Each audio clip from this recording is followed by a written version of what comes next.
Merci à Mathieu Beck de m'avoir invité et félicitations à Marc Soler pour sa technique. Au risque de déplaire à Nestor, je ne vais pas être vraiment agressif, mais je vais essayer de compléter un peu ce qui a été dit. D'abord, je voudrais rappeler rapidement l'importance de l'avantage principal de la prothèse rétropéritonéale par rapport à la prothèse superficielle de type Liechtenstein. Ça a été dit, mais je crois qu'il faut toujours le répéter. La prothèse profonde bénéficie de l'appui de la pression abdominale qui l'applique contre la paroi, et de ce fait, elle ne nécessite que peu ou pas de fixation. J'ose pas toucher parce que je vais pas changer. Et au contraire, la prothèse superficielle tend à être détachée de la paroi, il faut donc la fixer, et on sait qu'on peut léser des petits filets nerveux. Alors, bien sûr, on peut utiliser la colle ou des prothèses auto-adhésives, mais même avec ça, le contact de la prothèse, comme on le voit sur l'image de droite, peut, au contact des nerfs, entraîner une irritation chronique. Et on a vu tout à l'heure que dans l'étude du club hernie sur des milliers de cas, in fine, les résultats des Liechtenstein, des types, des tests, etc. sont les mêmes, mais ils sont faits par des spécialistes. Or, puisque justement l'argument en faveur du Liechtenstein, c'est qu'il peut être mis entre toutes les mains, il est probable que la préservation des nerfs ne se fait peut-être pas toujours de la même façon. Et dans les grandes séries internationales, le taux de douleur chronique avec le Liechtenstein est de 10 à 12%, dont 2 à 6% de douleur invalidante. C'est comme la tête, c'est difficile, et c'est peut-être pas aussi reproductible qu'on veut bien le dire. Alors, ceci dit, je voudrais rappeler simplement les bases qui m'avaient amené à concevoir la TIPP. Je m'inspirais essentiellement de deux techniques. À gauche, la technique de Rive, qui consistait, c'était une grosse opération, pour des grosses hernies, qui consistait à faire une grande dissection extrapéritonéale, à mettre une grande prothèse fendue pour le passage du cordon, et à la fixer, c'était un gros travail de fixation. À droite, à l'opposé, tout à fait mini-invasif, la technique de Gilbert, que j'avais essayée parce qu'elle est très séduisante. C'est la première technique du plug, qui consistait à plicaturer un carré de polypropylène de 5 cm de côté en forme de cornet, à l'introduire dans l'orifice interne, et après, alors c'était juste pour les hernies indirectes de taille moyenne. Après, il fallait déplier, comme on le voit sur le dessin, il fallait déplier le cornet pour le remettre à plat, en demandant au malade de pousser sous anesthésie locale, évidemment, et en même temps, on agissait avec le doigt sur le polypropylène. C'est facile à dire, mais c'est pas facile à faire, et moi j'ai trouvé que ça ne marchait pas tellement.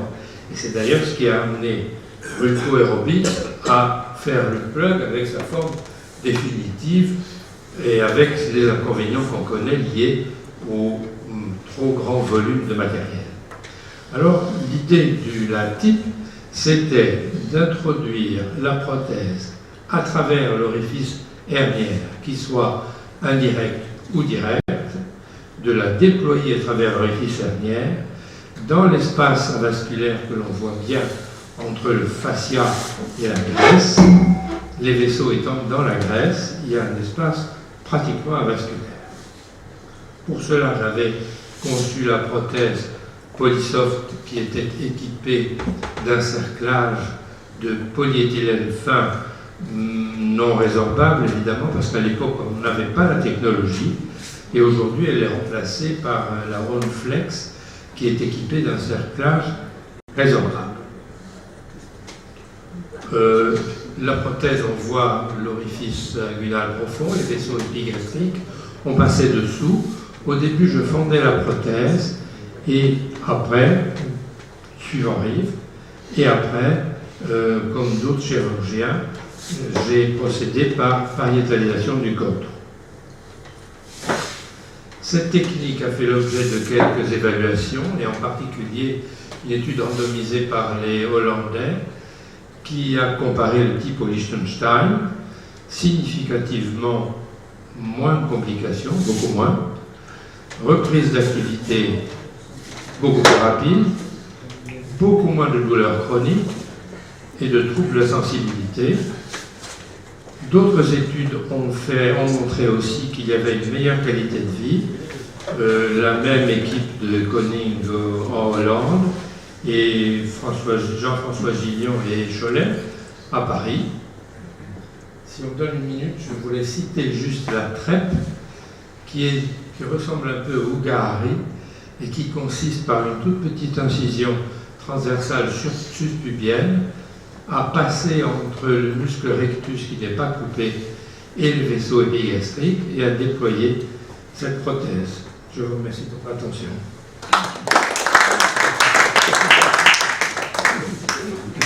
Merci Edouard, merci Marc et merci Edouard. Est-ce qu'il y a des questions, des remarques?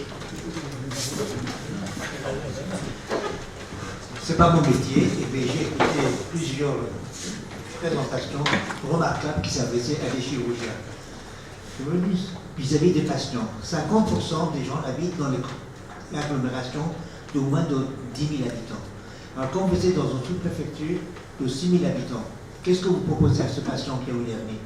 Aller dans l'hôpital de coin et qui trouve le chirurgien qu'il peut trouver, ou est-ce que vous dites non, il faut aller absolument à un endroit où il y a des spécialistes qui peuvent le faire? Parce que c'est ça une vraie question qui se pose pour l'ensemble du métier des chirurgiens. Soit on dit, écoutez, il faut fermer tous les petits et que les grands, il faut que vous déplaciez, vous visez 80-100 km, soit à l'inverse, on dit, c'est différent. Vous voyez, je veux savoir ce que vous proposez aux malades, mais pas aux chirurgiens. Moi, je suis prêt à faire une grande distance pour me faire opérer par qui je souhaite et avec la technique que je souhaiterais. Donc, je suis prêt à faire aller très loin. Donc, peut-être que le patient, il est capable de... Enfin, il est capable. Il faut qu'il y ait une information. Mais je pense que ça pose le problème de la spécialisation. Je pense qu'il faut aller vers la spécialisation. Et il faut que ce soit dans un petit hôpital ou un grand centre universitaire, il faut être opéré par quelqu'un de compétent. Alors, ce qu'on fait les gilets jaunes, On pourra reposer peut-être la question tout à la fin de la session. c'est ça, c'est les gilets jaunes. Ah, pardon. Edmond Histoire. Je voudrais dire à Edouard Pellissier que je partage tout à fait ses vues sur la façon de traiter les hernies. Elles sont tout à fait physiologiques et je les partage entièrement. Il y a deux types d'interventions. Il y a celluleux qui implique la prothèse. Il y a l'aparotomie telle qu'elle soit qui implique la prothèse.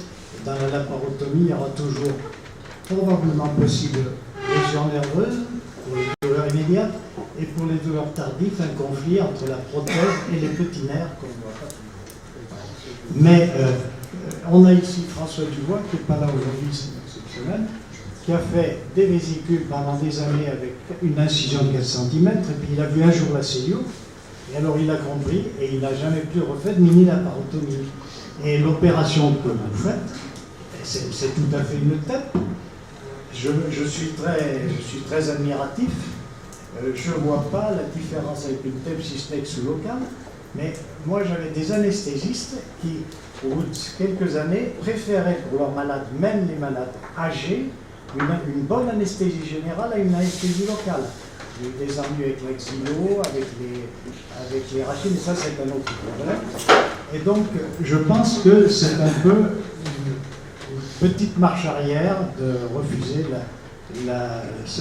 les avantages que donne la cellule. Pour placer la prothèse, pour l'étaler bien correctement, pour faire l'hémostase de petits vaisseaux si elle est nécessaire pour les hématome, etc. Je trouve que c'est une bonne technique par rapport au Liechtenstein, intéressante, mais un peu marche arrière par rapport à la possibilité de bien voir et de bien parfaire avec une cellule, lorsqu'on peut le faire. J'ai oublié de dire que le principal argument pour lequel je voulais mettre au point cette technique, c'était l'anesthésie locale. Et comme l'a dit Serge Laurent tout à l'heure, c'est incomparable. Les malades sont opérés, ils sortent du bloc, ils ont un petit déjeuner tout de suite, ils n'ont pas de nausées, ils n'ont rien, et après ils partent. Mais ça, alors c'est une affaire. On arrache les dents sous anesthésie générale, il y en a un peu partout. Et d'autre part, une anesthésie générale bien faite n'a aucun inconvénient. Aucun. Et ça n'empêche pas le malade de sortir dans la soirée. À mon avis. C'est comme ça que c'était dans la clinique. Comment était la prothèse de Bernard Cron? Est-ce qu'elle n'était pas un petit peu en entonnoir? Je crois que c'est une prothèse plane malgré tout. C'était une prothèse fendue, un peu épaisse et rigide, qui était un carré de 12 ou 13 sur 10. Et c'était du crinoplaque un peu épais.